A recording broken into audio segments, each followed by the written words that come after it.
자, 우리가 오늘은 호세아 8장 말씀을 가지고 우상을 제거하고 쓴물을 마시라 라는 제목으로 말씀을 나눠보려고 합니다. 자, 오늘 본문은 하나님께서 이스라엘 백성들의 우상 숭배를 조금 더 아주 좀 더 직설적으로 책망하시는 내용입니다. 돌려 말하지 아니하시고요.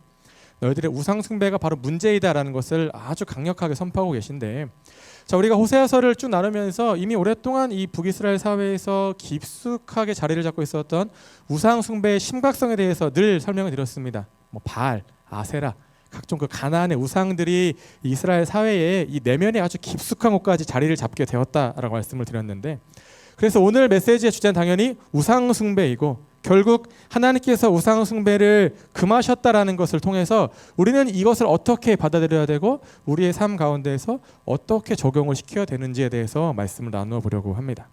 자, 그럼 먼저 이 우상 숭배라는 것은 아주 오랜 시간 동안에 우리 인간과 함께 해왔습니다.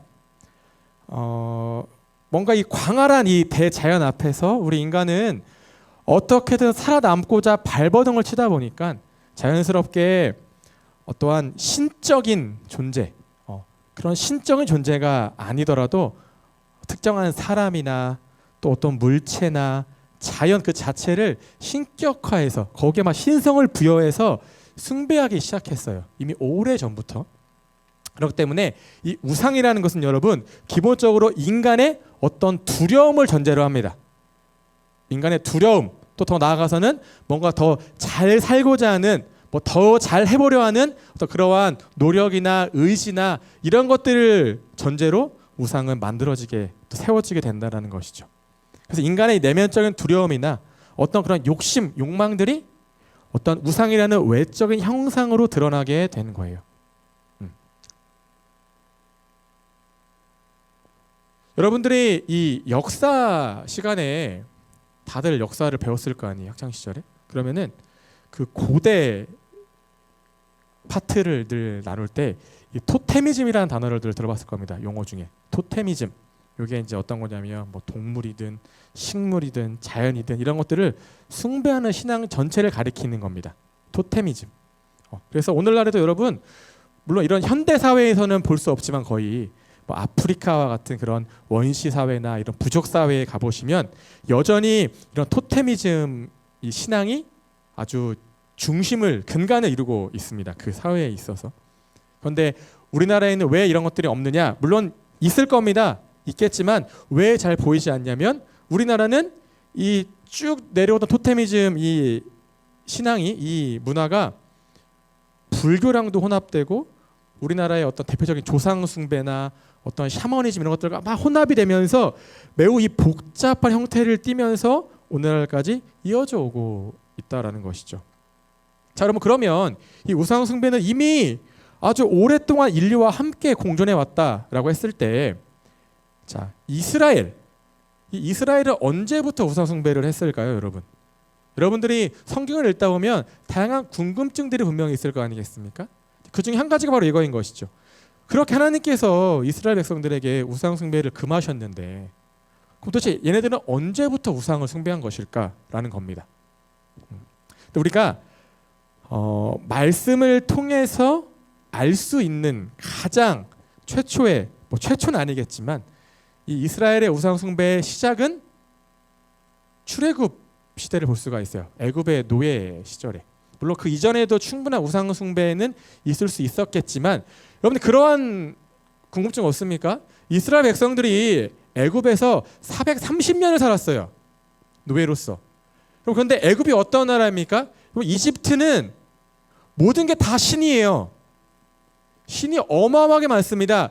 이 보통 주신이라고 부르는, 여러분들이 그리스 로마 신화에서도 12명의 그 올림푸스에 주된 신이 있는 것처럼 이집트에도 9명의 주된 신이 있는데 그 신들뿐만이 아니라 수천 개의 신이 이집트에는 존재하고 있었단 말이에요. 이 당시에도. 그러면 400년이 넘게끔 그 문화 가운데에서 살아갔는데 그럼 이 사람들이 우상을 숭배하지 않았다라고 우리는 이야기하지 못할 겁니다. 했을 거예요. 저는 무조건 했다라고 봅니다.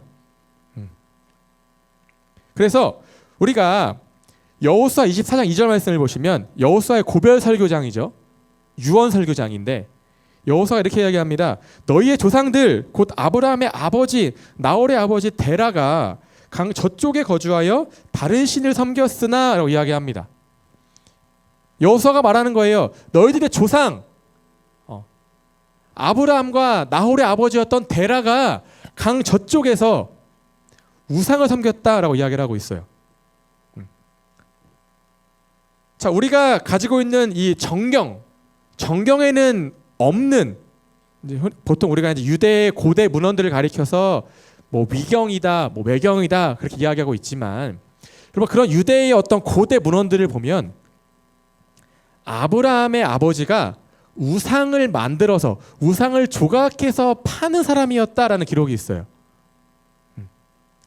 물론 이 내용을 토대로 해서 아브라함 역시도 뭐 하나님께 부름받기 이전에 우상 숭배자였다라고 우리가 단호히 이야기할 수는 없겠지만, 단어는 못하겠지만 우리가 이렇게 다 알 수 있는 건 무엇이냐? 이미 이스라엘에 있어서 이 우상 숭배는 매우 깊은 한편의 역사와 어떠한 전통을 가지고 있었다라는 겁니다. 아주 오랜 시간부터 왜냐면은 그 고대 근동사에는 여러분 늘 다 그런 거 아니겠습니까? 사실은 그럼 고대 사회에는 모든 게 하나하나가 다 신, 여기도 신, 저것도 신, 막 곤충도 신, 식물도 신, 사람도 신, 다 그러한 사회였으니까. 그러면 우리는 알 수 있죠. 우상이라는 것은 우상 숭배의 우리가 문화라고 이야기할까요? 우상 숭배에 대한 이 문화는 아주 오랜 시간 동안 우리가 가장 가까운 곳에서, 이 밀접한 곳에서 우리와 함께 공존해 왔다라는 겁니다. 자, 하나님께서 가나안 땅의 입성을, 그 약속의 땅 가나안 땅을 이제 눈앞에 둔 이스라엘 백성들에게 가장 당부하신 것은 우상 숭배였어요. 너희들 우상 숭배하지 마. 그 땅에 갔을 때 그 땅에 있는 그런 이방신들 앞에 절하지 마. 이 이야기들을 끊임없이 이야기를 많이 하신단 말이에요. 그래서 여러분들이 신명기는 어떤 책이라 그랬죠? 모세가 다시 한 번 더 강조해서 이야기하는 책이라 그랬잖아요. 거듭. 이 신명기의 신은 거듭하다 할 때 그 신자거든요. 거듭 명령하다, 거듭 말하다라는 거예요.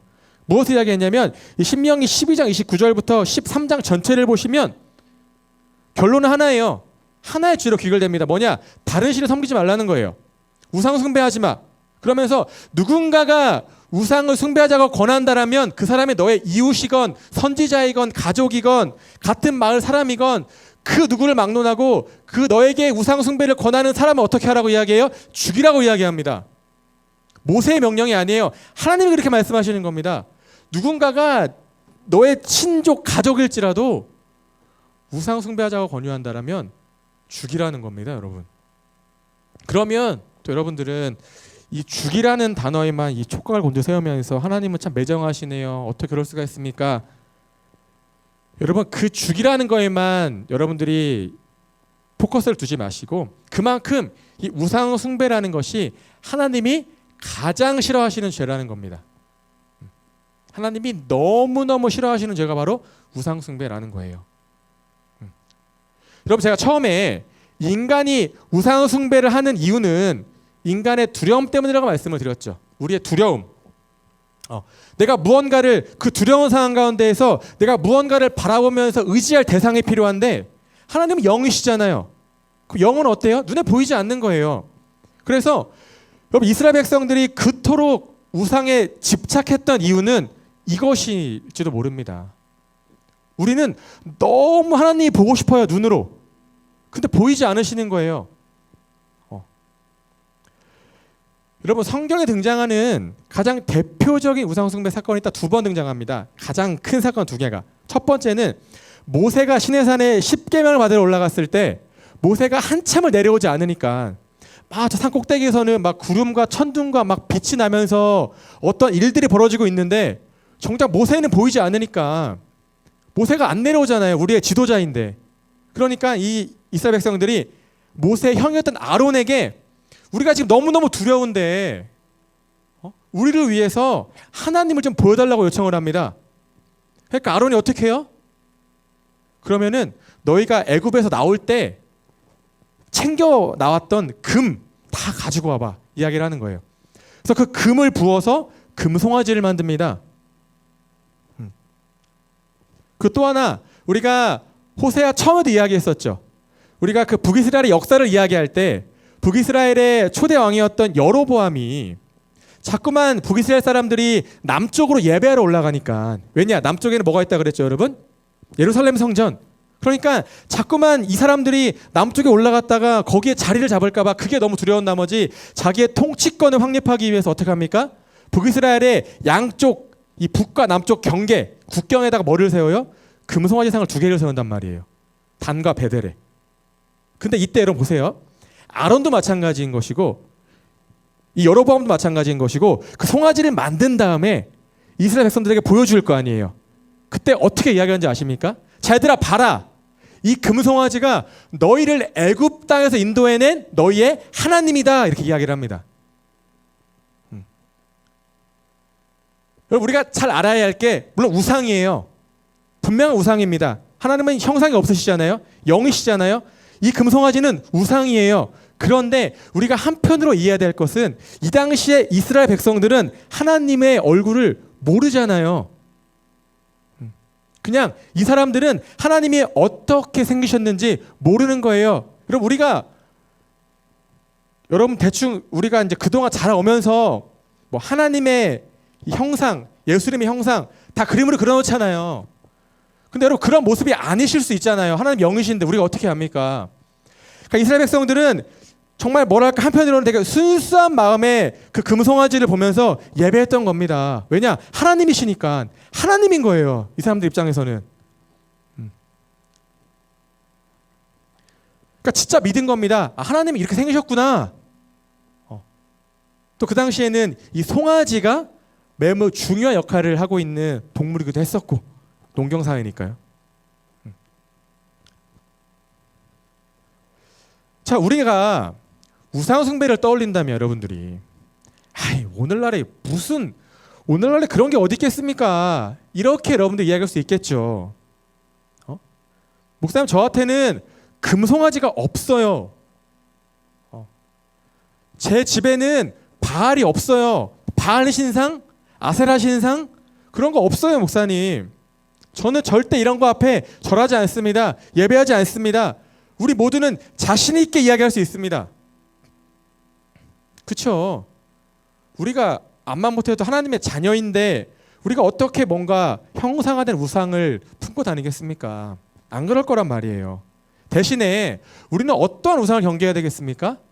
우리의 마음속에 있는 우상을 경계해야 된다는 겁니다. 여러분이 가방 속에 어떠한 그런 신상 같은 거 갖고 다니십니까? 없잖아요. 대신 우리에게는 우리의 삶 속에 눈에 보이지 않는 우리의 마음 속에 우리의 삶의 자리에 다 뭐가 있다라는 거예요? 우상이 있다라는 것이죠.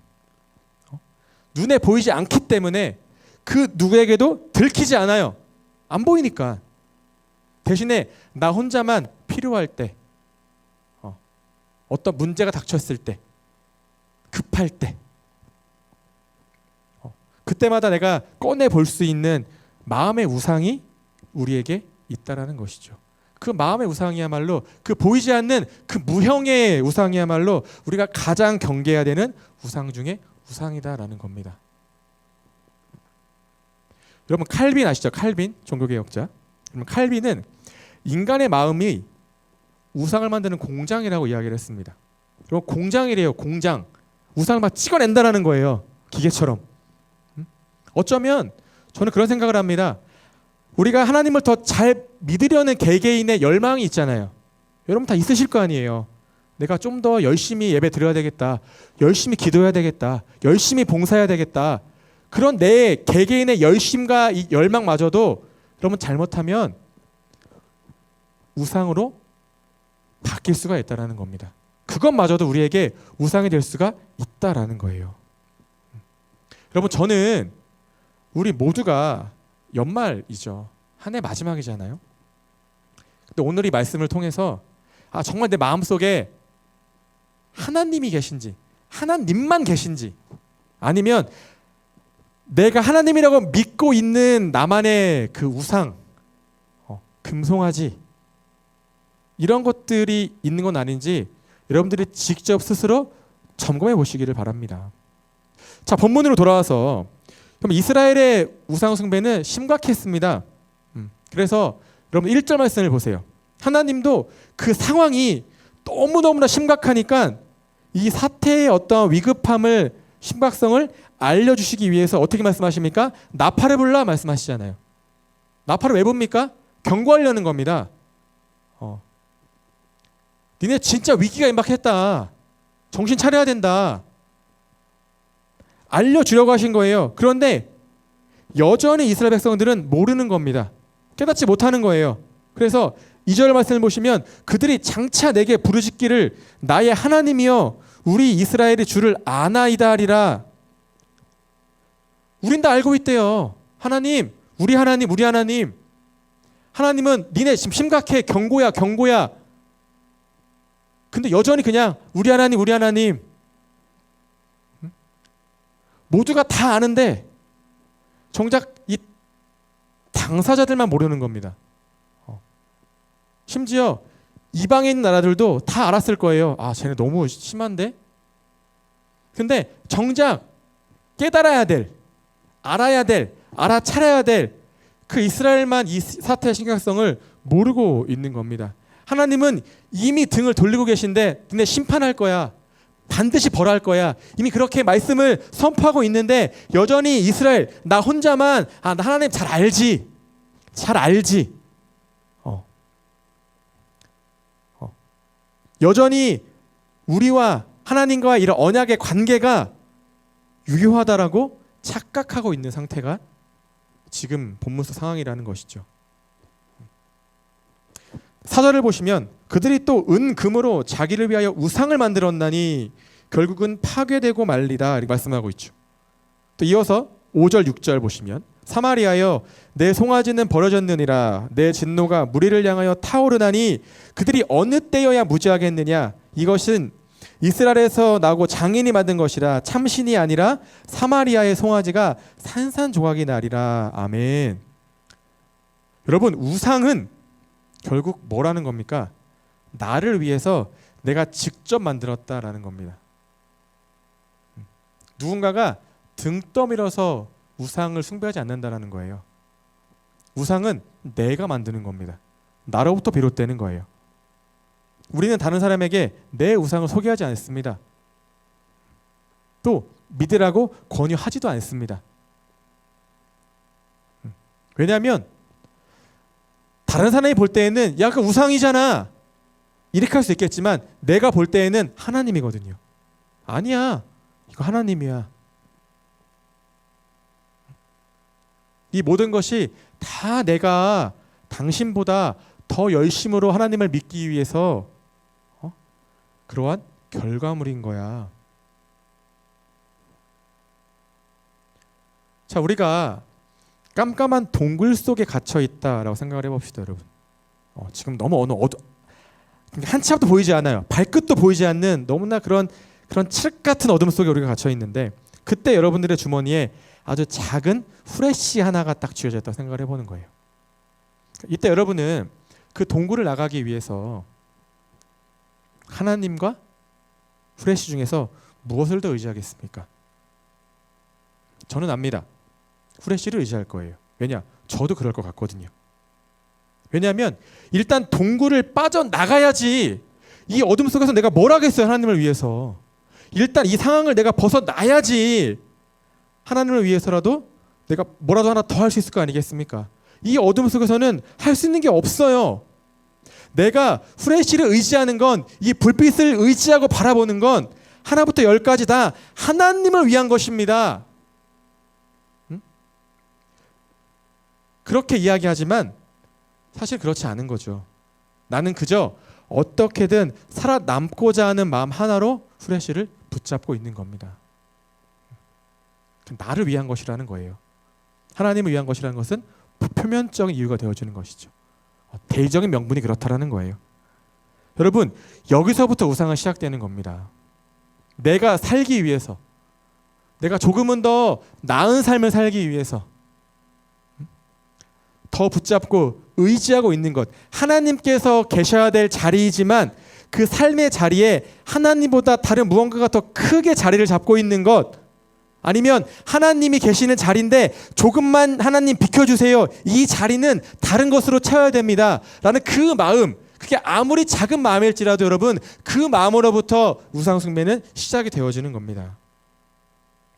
그럼 제가 최근에 들은 이야기가 있는데, 한 수험생이 있었는데 한 가지 고민이 있다는 거예요.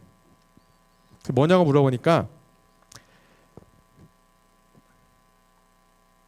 금요예배를 드리면서 금요 철야를 이 친구가 매주 나왔던 친구였는데, 금요예배를 드리면서 공부할 때보다 금요예배를 몇 달 끊고서 공부했는데 등급이 너무 많이 올라갔다라는 거예요, 그 과목에.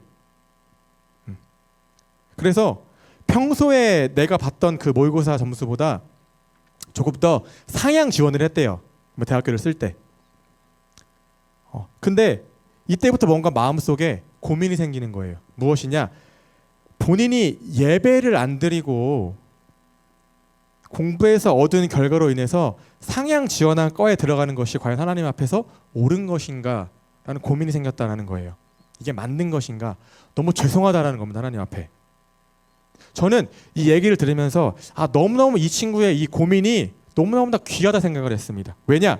이런 고민을 하고 있다는 것만으로도 하나님 너무너무 기뻐하실 텐데, 왜냐하면 적어도 이 친구는 하나님을 수단으로 삼지는 않고 있다는 생각이 들었어요.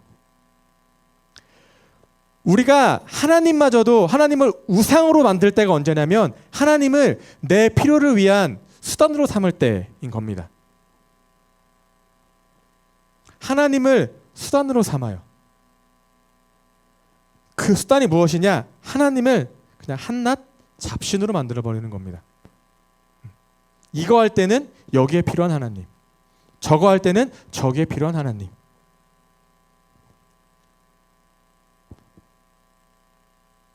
여러분, 우상이라는 것은 믿음의 대상이 아니에요.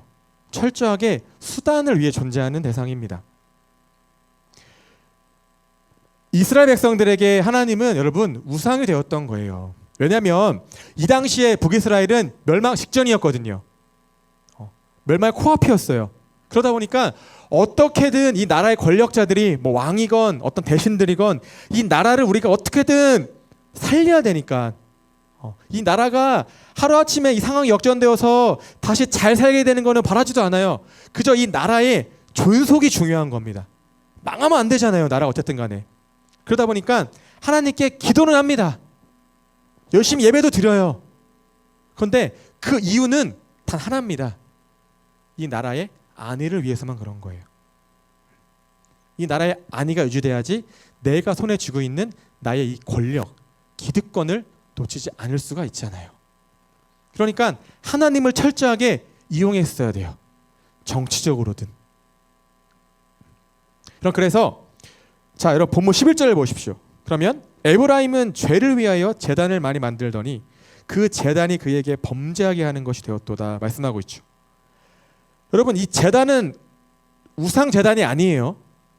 여기서 말하는 제단은 예배 처소를 말합니다.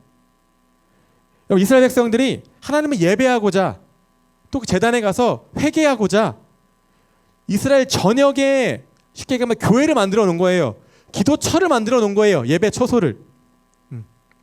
그런데 되려 이것이 이스라엘을 더욱더 부패하게 만들고 오염시키는 결과를 낳았다라고 호세가 이야기하고 있습니다.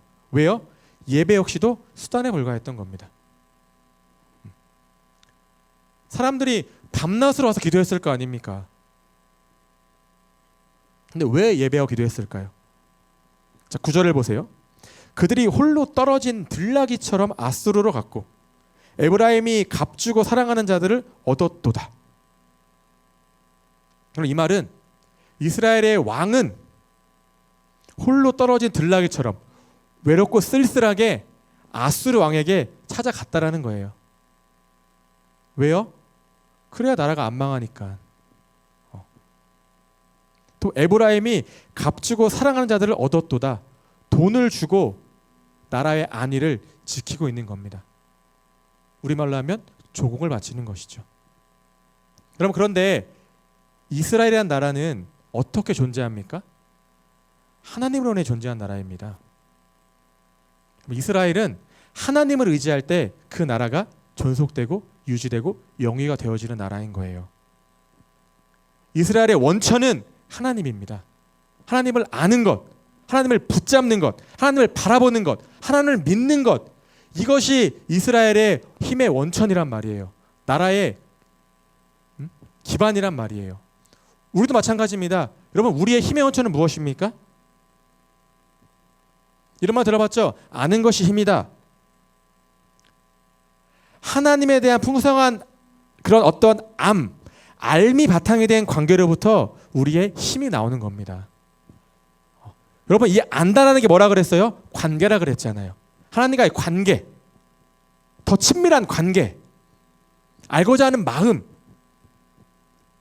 그래서 우리는 예배를 통해서 어떻게 해야 돼요? 하나님을 만나고 더 깊이 있게 알아가게 되는 거 아니겠습니까? 그런데 예배마저 우상이 되어버리면 그때부터 예배는 뭐예요? 그냥 내가 복받기 위한 수단으로 삼는 겁니다. 내가 잘 되기 위한 수단. 그래도 기도해야지 뭔가 복이라도 받을 거 아니겠어?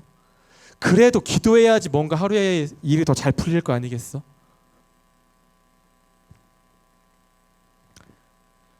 여러분, 제가 이런 말을 하기 싫지만 우리나라 대통령이 성탄절에 본인 관저에서 몇몇 목사님들하고 장로님들을 초대해서 예배를 드렸다고 하더라고요. 성탄절 예배를. 근데 여러분도 아실 거예요. 우리가 기사를 봐서 알잖아요. 근데 이분들이 어떤 분들이라고 다 알려져 있어요.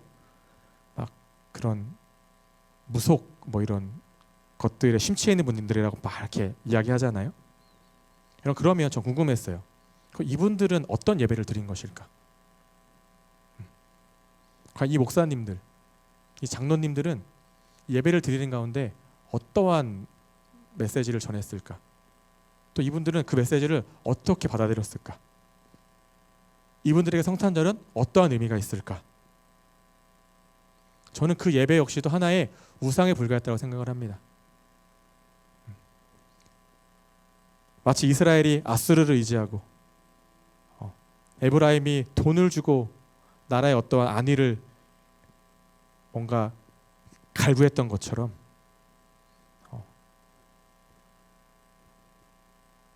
여러분, 지금은 돌아가셨지만 이 팀 켈러 목사님이 그분이 지으신 그 우상에 관련된 책이 있어요. 그 책에서 모든 사람의 마음속에는 우상이 있고 우상은 언제나 대체될 뿐이지 결코 사라지는 것이 아니다라는 말을 남겼습니다. 그럼 우상은 다 우리의 마음속에 있다라는 거예요. 제가 목사일지라도 저 역시도 우상이 있는 것이고 이 우상은 그냥 대체가 된다는 거예요. 이게 없어지면 다른 게 자리를 잡고 끊임없는 반복이라는 것이죠. 여러분, 저는 우리 주변에 그 어떠한 것이라도 우리의 우상이 될 수 있다라고 생각을 합니다. 다만 우리가 우상인지 아닌지 느끼지 못하거나 이미 알면서도 너무나 오랜 시간을 나와 함께했기 때문에 익숙함에 빠져서 모른 채 하고 있을 뿐이다라는 것이죠. 이 목사님의 말처럼 우상 하나가 사라지면 또 다른 우상이 그 자리를 차지하게 될 겁니다. 그리고 우리는 여전히 그것을 향해서 나의 하나님, 나의 하나님 그렇게 고백하고 있을지도 모른다라는 것이죠. 저는 여러분들이 이 우상을 떠올릴 때 내가 가장 뜨겁게 사랑하는 대상을 최우선적으로 점검해 봤으면 좋겠습니다. 그럼 제가 예전에 지금 제 아내랑 한참 연애할 때 20살 초반이 되겠죠. 그때 제 아내가 늘 그런 얘기를 저한테 자주 했던 것 같아요. 이제 군대도 갔다 오고 나서 막 20대 초반 중반 그 넘어가는 시기에 이제 한 번가 연애한 지 막 3년, 4년, 5년 접어들 그때쯤에 자주 하던 이야기가 뭔가 우리가 서로 되게 서로를 많이 좋아하고 사랑하는 건 좋은데 우리가 서로를 하나님보다 더 사랑하는 것은 두렵다라는 이야기를 되게 자주 했었어요. 너무 서로가 좋은데 어쨌든 우리의 어떤 사랑의 바탕은 하나님이 되셔야 되는데 그냥 서로가 서로의 우상이 되어버린 것이죠. 난 너만 있으면 돼. 너만 있으면 돼. 하나님은 그 다음이지. 좀 그런 것들을 경계할 때가 되게 많았던 것 같습니다. 여러분 아무리 우리가 사랑하는 사람일지라도 정말 소중한 사람일지라도 그 사람이 하나님이 계셔야 될 자리를 대신할 수는 없는 겁니다. 절대 그렇게 해서는 안 되는 거예요. 여러분 제가 나중에 여기 남자 청년들 결국 다 여러분들도 결혼하면 용돈 받는 인생이 될 거거든요. 한 달에 얼마씩. 제가 한 달에 용돈을 여러분 10만 원을 받아요. 적은 거 같죠? 되게 많은 거야 이거. 근데 이제 어제 아내가 다시 한 번 더 이제 신년도 용돈 협상 테이블에 앉아서 얘기를 하는데 저한테 이제 물어보는 거예요. 얼마면 되겠어? 그래서 일부러 되게 이제 고심한 척을 했죠 이렇게. 그러면서 동결해 달라 얘기를 했어요. 올리는 건 바라지도 않아요. 동결만 해달라. 그러니까 되게 못마땅하게 이야기를 하더라고요. 그렇게나 많이 필요해? 그래서 그래도 그 정도는 있어야 된다라고 해서 이제 협상을 마무리하고 동결을 시켰는데 여러분 참 이게 되게 재밌는 게 여러분 돈이 왜 우상일까 제가 생각을 해봤어요. 여러분 제가 용돈을 받잖아요. 여러분 한 달 10만 원 받으면 많은데 아무튼 많아요. 근데 여러분 이게 어쩌다 이게 제가 이제 살다 보면 그 10만 원 플러스 알파가 생길 때가 있어요. 그러면 그 알파라고 해봤자 사실 얼마 안 돼요. 그냥 10만 원 플러스 뭐 5, 뭐 10만 원 플러스 10, 그래봤자 뭐 20만 원, 뭐 그렇게 아니에요? 그럼 그런데 사람 마음이 내 지갑에 10만 원이 있을 때랑 20만 원이 있을 때랑 차원이 다르거든요. 없던 자신감이 생기기 시작해요. 뭔가 되게 풍요롭게 느껴져요. 근데 여러분 결국에는 이거는 사라질 것들이잖아요. 다시 원점으로 돌아옵니다. 남지 않게 된단 말이에요. 여러분 우리의 마음이 그런 것 같아요. 뭔가 그 우상이라는 것이 내 마음속에 있으면 이것들을 내가 바라볼 때에는 너무너무 뭔가 든든함이 느껴집니다. 이게 뭔가 나를 지켜줄 것 같아요. 여러분 금송아지 얼마나 든든합니까? 이게 다 금인데. 근데 결국 다 사라질 것들 아니겠습니까? 이게 아무런 도움이 안 돼요. 그러니까 잠깐 동안만 내 마음을 기쁘게 할 수는 있겠지만 결국에는 다 사라지기 마련이다라는 것이죠. 여러분 팀 켈러 목사님은 마저 이야기를 하시는데 우리가 사랑을 점검하라고 했지만 그 다음으로는 무심코 하게 되는 생각을 점검하고 내 주된 지출을 점검해보고 기도의 내용과 내 스스로의 감정을 한번 점검해봐라 이야기를 하시거든요. 내 생각이 향하는 곳, 내가 무엇을 생각하느냐, 내가 무엇을 떠올리느냐, 어떤 게 내 생각과 내 어떠한 그런 것들의 큰 어떠한 그런 퍼센테이지를 차지하느냐, 내가 어디에 돈을 많이 쓰느냐, 내 지갑이 늘 어디에 늘 항상 열리느냐, 뭐 그런 것에 뭐가 있다라는 거예요? 우상이 있다라는 겁니다. 여러분들이 매일마다 주문처럼 외우는 기도가 있습니까? 그럼 어쩌면 여러분 그 기도마저도 그 기도 안에 내가 간절히 붙잡고 바라고 있는 우상이 있을 수도 있다라고 이야기를 하세요. 간혹 내가 막 통제할 수 없는 감정들이 표출될 때가 있어요. 이게 분노이건 뭐 기쁨이건 어떤 것들이건.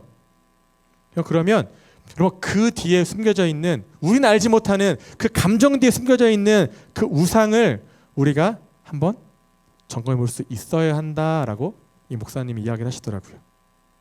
여러분 그런 것 같아요. 우상은 늘 가까이 있습니다. 오늘날 현대인들의 우상 중에 대표적인 뭐가 있습니까? 요거 있죠. 네. 여러분 요거 우상일까요? 아닐까요? 충분히 이건 차고 넘칩니다. 왜냐? 늘 우리의 손과 발과 눈이 닿는 곳에 있잖아요. 나와 긴밀히 연결되어 있잖아요. 여러분, 우상은 완전히 제거가 불가능하다라고 하는 이야기에 저 동의는 합니다. 그래서 모세가 이 금송아지를 어떻게 처리했는지 아십니까? 자, 여러분들이 출애굽기 32장 말씀을 보시면 이 우상을 불살릅니다. 금송아지를 불살라서 그 가루를 빻아서 물에 타서 마시게 해요. 이스라엘 백성들에게. 여러분, 이게 사실은 아마 나무로 송아지상을 만들어서 거기에 금을 이렇게 씌운 걸 거란 말이에요. 금송아지가. 그러니까 그 재를 빻아서 물에 타서 마시게 했단 말이에요. 응?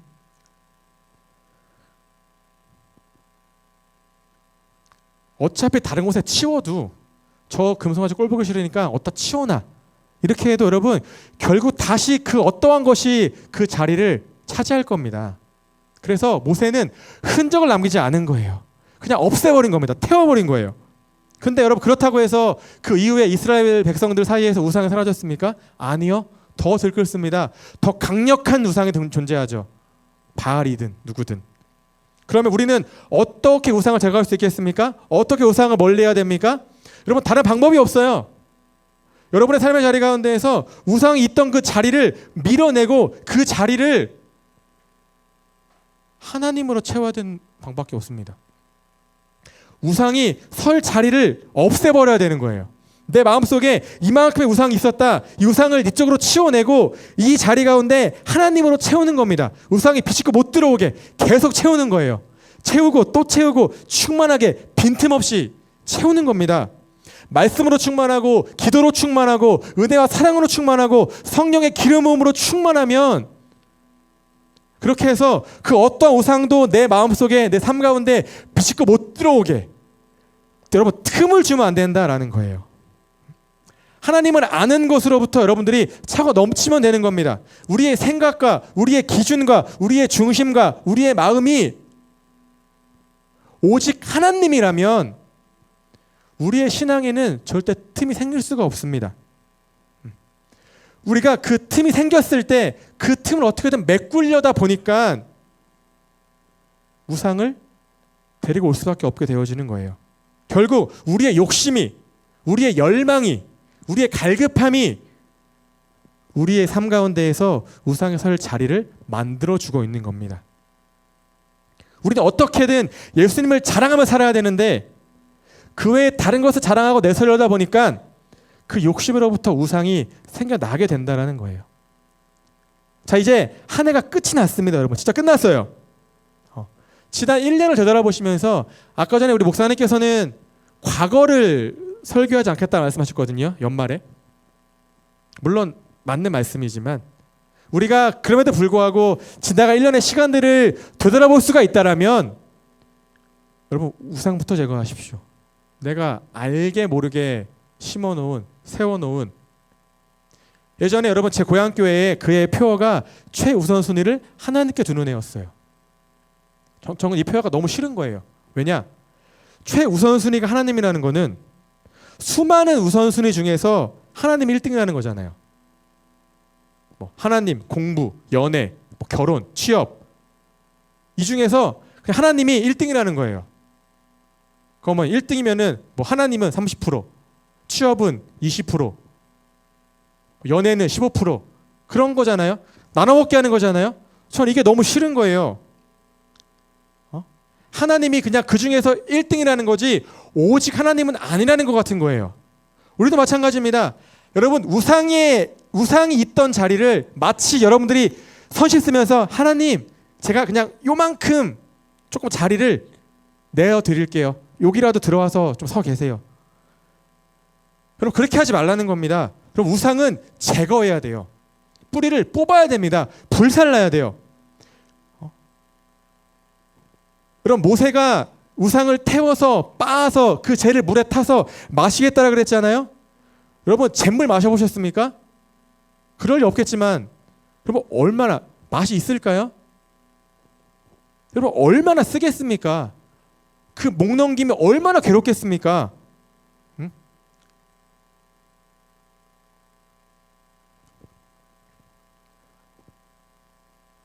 모세는 그 물을 마시면서 너희들이 만든 우상의 결과가 어떤지를 깨달으라는 겁니다.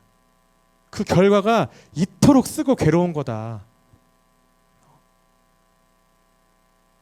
여러분, 우리 힘으로는 우상 제거 못합니다. 왜냐? 내가 모셔왔잖아요.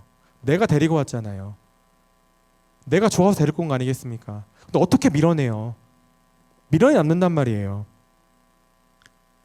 그럼 어떻게 해야 돼요? 태워야 돼요. 뭘로 태웁니까? 성령의 불로 태우는 겁니다. 그 불로 태우는 거예요. 여러분, 성령님의 그 불은 모든 부정한 것들, 더러운 것들, 죄된 것들을 소멸시키는 능력의 불인 줄로 믿습니다. 태우는 겁니다. 여러분, 그 마음을 태우는 거예요. 그리고 그 태운 죄를 우리는 어떻게 해야 돼요? 마시는 고통을 감수해야 됩니다. 너무 쓰겠죠. 너무 괴롭겠죠. 토할 것 같겠죠. 근데 마셔야 돼요. 왜냐? 그래야지 우리는 알아요. 아, 이게 우상이 이런 거구나. 우상의 결과가 이런 거구나. 우리는 안단 말이에요. 그럼 물을 마시면 나중에 다시 다 배출될 거 아니에요, 온 밖으로. 그럼 우상은 그 배설물마도 못한다는 것이죠. 바울이 이야기합니다. 나는 예수님을 아는 지식 외에는 모든 걸 다 뭘 여긴다 그랬어요? 배설물을 여긴다라고 말씀을 합니다. 그럼 바울은 이전의 모든 것들이, 내가 예수님을 알기 이전에 있었던 모든 것들은 다 뭐라는 거예요? 우상이었다는 걸 깨달은 거예요. 여러분, 제가 말씀드렸죠. 바울의 열심 또한 하나님을 위한 것이었습니다. 교회를 박해하고 크리스천들을 잡아 가두고 죽이고 열심이었단 말이에요. 누구를 위한? 하나님을 위한. 근데 바울이 알고 보니까 이게 다 우상이었던 거예요. 이 열심이 다 우상이었던 거예요. 전 여러분들이 오늘 말씀을 꼭 기억하셔서 여러분들 안에 있는, 지금은 너무 자리를 깊숙이 잡아서 내가 차마 어떻게 제거할 수 없는, 내 힘으로 밀어낼 수 없는 그 우상을 반드시 성령님의 불을 의지해서 태워버리시기를 주님의 이름으로 부탁을 드립니다. 그리고 여러분, 그 쓴물을 마시는 걸, 그 잿물을 마시는 고통을 감내하시기를 바래요. 왜냐? 그래야지만 내가 그 고통을 알기 때문에, 그 괴로움을 알기 때문에 다른 우상을 내 삶 속에, 내 마음 속에 들여오지 않습니다. 여러분들이 한 해를 마무리하면서 우상을 내려놓으십시오. 그리고 최우선순위가 하나님이 아니라 그냥 하나님만, 그냥 오직 하나님, 오직 하나님만으로 만족합니다. 하나님 한 분만으로 만족합니다. 그냥 100%의 하나님. 그러한 삶을 사시기를 주님의 이름으로 축복합니다. 그래서 이전보다 더욱더 하나님을 알기 원합니다. 하나님을 아는 것만으로 내 삶이 충만하게 채워지기를 원합니다. 하나님의 것으로만 내 마음이, 내 삶이 가득하게 채워지기를 원합니다. 그렇게 결단하면서 나아가시는 여러분 모두가 되시기를 주님의 이름으로 축복합니다.